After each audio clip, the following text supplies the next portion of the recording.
नमस्कार मित्रांनो, कसं आहे? बरं आहे ना? आज इंस्टा बघत होतो. इंस्टा बघता बघता एक रील आली, कृष्णा सदा सहाय्यते. ह्या वाक्याचा तर अर्थ कळला नाही बरं का, पण आमच्या जीवनात एक वाक्य लय महत्त्वाचं आहे. शनिदेव सदा सहाय्यते. काय काय बी करा, सदा अंगलटच आहे. लय अंगलट हो, काय सांगायचं तुम्हाला, लय अंगलट आहे. आता तुम्हाला दाखवतो. हे स्प्रिंकलर जोडलेत इथं, स्प्रिंकलर जोडले आणि तोंड जोडायला घेतलं. इथे तोंड जोडायला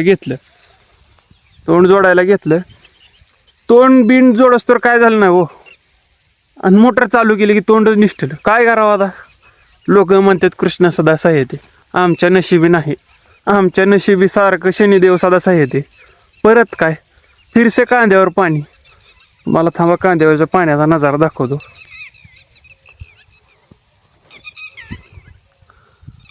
कसा आहे नजारा?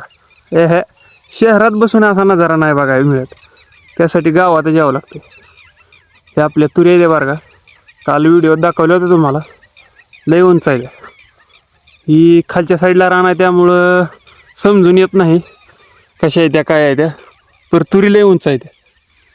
पर जाऊ द्या, नजारा कसा वाटला बघा. फिरसे बघा एकदा रिटर्न. बरं वाटतं का नजारा?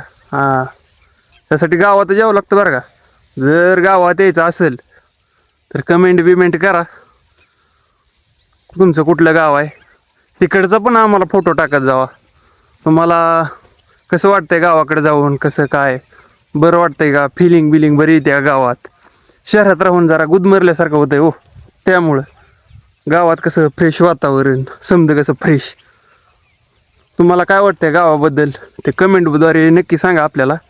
पुढच्या व्हिडिओत अजून एकदा गावातला अजून नजारा असंच दाखवतो तुम्हाला. तुम्हाला अजून कुठला नजारा पाहिजे असेल तर सांगा, आपण दाखवायला तयार आहे. चालतंय मित्रांनो, पुन्हा भेटूया पुढच्या व्हिडिओत.